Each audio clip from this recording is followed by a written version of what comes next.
Long before digital numbers on screens, money was simple. Gold, silver, shells, grain, things you could touch, things that held value because they were scarce. But even then, debt existed. Promise written on clay tablets in ancient Mesopotamia, or scratched onto papyrus in Egypt. I owe you. That was the first truce between money and debt, an agreement between real value and future value. But as societies grew, rulers and merchants realized something: real money limited growth. You could only spend what you had. Empires wanted wars, infrastructure, and expansion, things that couldn't wait for gold to be mined. So debt became a tool of creation.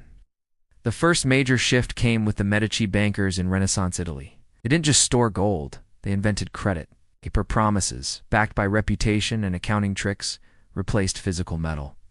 It made commerce faster, more flexible, and more dangerous. Because once value was based on trust, it could also be manipulated. Money and debt stopped being enemies. They became weapons used by those who knew how to wield them. The real war began with the Bank of England, founded in 1694. England was broke from war, desperate for funds. So the government borrowed money from private investors who, in return, received the right to issue notes representing that debt. Let that sink in. Every British pound began as government debt. This model spread like wildfire. France, the Netherlands, and later the United States adopted similar systems. Nations stopped basing money on gold and started basing it on confidence. The belief that governments would always repay what they owed.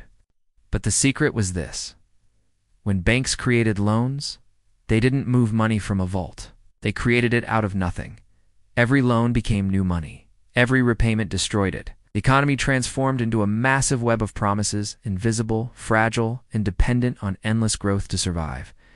And the powerful learned to control both sides of the war.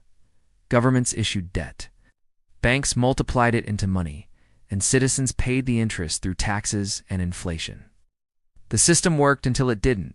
By the early 20th century, countries were trapped between gold's rigidity and debt's temptation. Every war demanded more borrowing. Every reconstruction demanded more spending. Then came 1944 Bretton Woods. The world's major powers met to design a new system. The US dollar would become the global reserve currency, backed by gold at $35 an ounce. It was a compromise. Gold for trust, trust for control. But the printing never stopped. By the late 1960s, the US had printed far more dollars than gold reserves. France called the bluff, demanding gold in exchange for its paper. Nixon responded with one of the most pivotal moves in financial history. On August 15, 1971, he closed the gold window. Money was no longer tied to anything real. From that moment, debt and money merged completely. Every dollar in circulation became someone's liability. Every economic expansion required more borrowing. The war between money and debt became total and invisible. Without gold to restrain creation, central banks could conjure liquidity endlessly. Governments could fund deficits without restraint. The result? A global addiction to debt. Since 1971, global debt has grown over 100 times faster than global GDP. Every economic miracle, from the tech boom to the housing bubble, was built on borrowed money. The stock market's rise is fueled by cheap credit, corporate profits, often leveraged through debt buybacks. Even your home mortgage, microcosm of the same pattern, money created by debt. The problem is, debt demands repayment, or at least the illusion of it. To keep the system running, interest rates were forced lower and lower. Eventually, the world reached zero interest rates, then went beyond into negative territory. A signal that the engine of capitalism had broken its own rules. Governments borrowed to save corporations. Central banks bought their own bonds. The system became a snake eating its own tail. The 2008 financial crisis was the first crack. The system had created so much debt that the collapse of a few banks threatened the entire structure. The fix was simple: print more money, lower rates, and call it quantitative easing. But it wasn't a fix. It was an acceleration. The pandemic of 2020 revealed the next stage: direct money creation.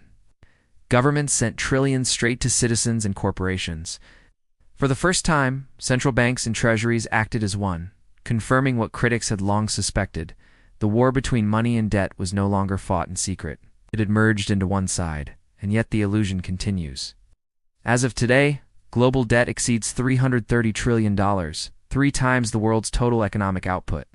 Every dollar, euro, and yen in circulation represents a claim on future labor, future productivity, and future growth that may never come. Same tricks are still being played. Print more to pay the old, inflate prices to hide the debt, distract the public with short-term gains. Meanwhile, new frontiers like digital central bank currencies, CBDCs, hint at the next phase, a system where money can be created, tracked, and deleted at will.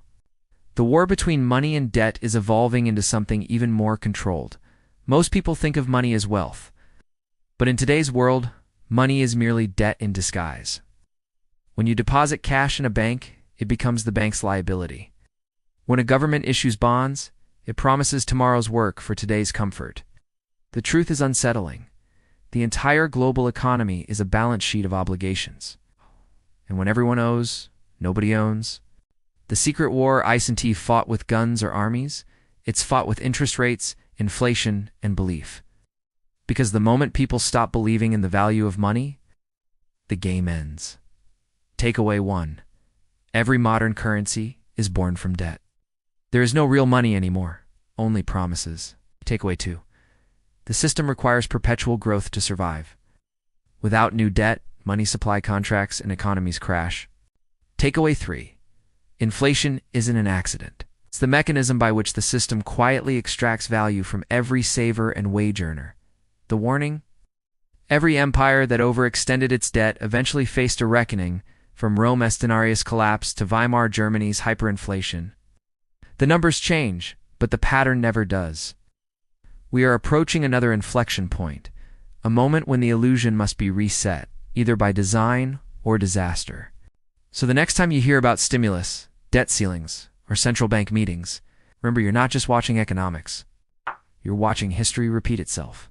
The same war, fought in secret, century after century. If you found this story eye-opening, share it because awareness is the first step toward freedom. And subscribe, because in the next chapter we'll uncover what happens when money itself goes digital and control over debt becomes absolute.